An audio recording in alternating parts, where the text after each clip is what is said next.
আসসালামু আলাইকুম, সবাই কেমন আছেন?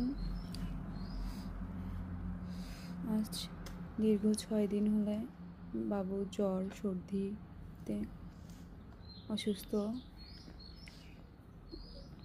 অ্যান্টিবায়োটিক চলতেছে, ওর কিচ্ছু খাচ্ছে না সেভাবে, একমাত্র বুকের দুধই ওর খাবার। তো আজকে হঠাৎ করে আমার মাংস খেয়ে হাড় খাওয়ার পরে ওর দেখে খাইতে ইচ্ছে হইলো, নিচ থেকেই ও আমার হাড়টা নিয়ে একা খাচ্ছে। ওর খাওয়া দেখে আমার খুব ভালো লাগতেছে, মনে হচ্ছে মুখের রুচি ফিরে আসছে। সবাই ওকে দেখে মাশাআল্লাহ বলবেন, ওর জন্য দোয়া করবেন সবাই, ও যেন তাড়াতাড়ি সুস্থ হয়। 6 দিনে একদম শুকিয়ে গেছে, অনেক ওয়েট লস হয়েছে।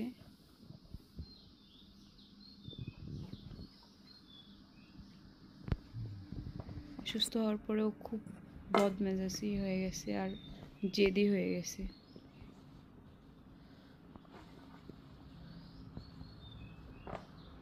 সবাই মাশাআল্লাহ বলবেন, ওর জন্য সবাই দোয়া করবেন। ভালো থাকবেন সবাই। আল্লাহ হাফিজ।